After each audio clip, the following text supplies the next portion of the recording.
Entre finais deste mes e comezos de febreiro, a figura de Ricardo Portela estará moi presente nos concellos de Pontevedra, Vigo, Cerdedo e Cotobade. Estes municipios acollerán o ciclo de concertos que pechará os actos de homenaxe ao gaiteiro con motivo do 25 aniversario do seu falecemento. Un espectáculo multidisciplinar, pois eu creo que nos tres lugares de referencia pois da súa vida persoal e tamén pois profesional con respecto ao mundo da gaita.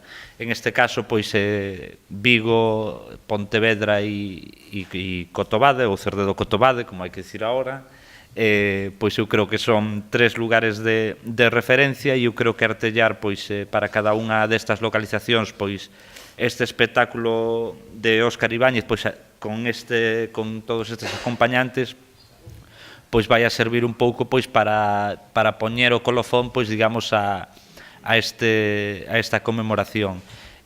O 20 de xaneiro o concerto terá lugar en Vigo no Auditorio Municipal ás 9 da noite e o 27 deste mes o Teatro Principal de Pontevedra acollerá este evento, un ciclo de concertos que rematará o 3 de febreiro cun directo no Auditorio de Cerdedo e Cotobade ás 7 da tarde.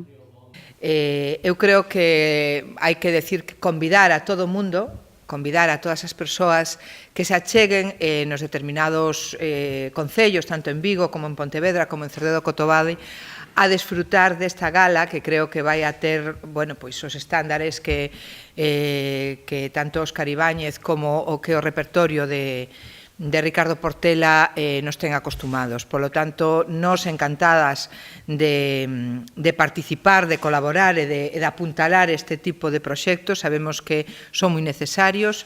Óscar Ibáñez, xunto ao seu grupo Tribo, serán os encargados de protagonizar estes concertos denominados Aires de Pontevedra.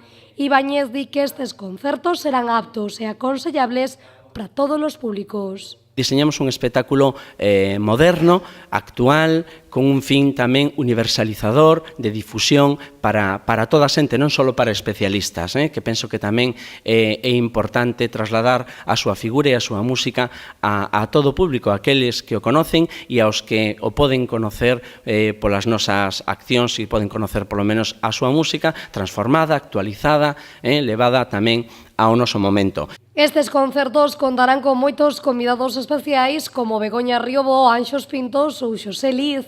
Estes Aires de Pontevedra serán ademais unha cita de balde para todo aquel que queira desfrutar da nosa tradición musical.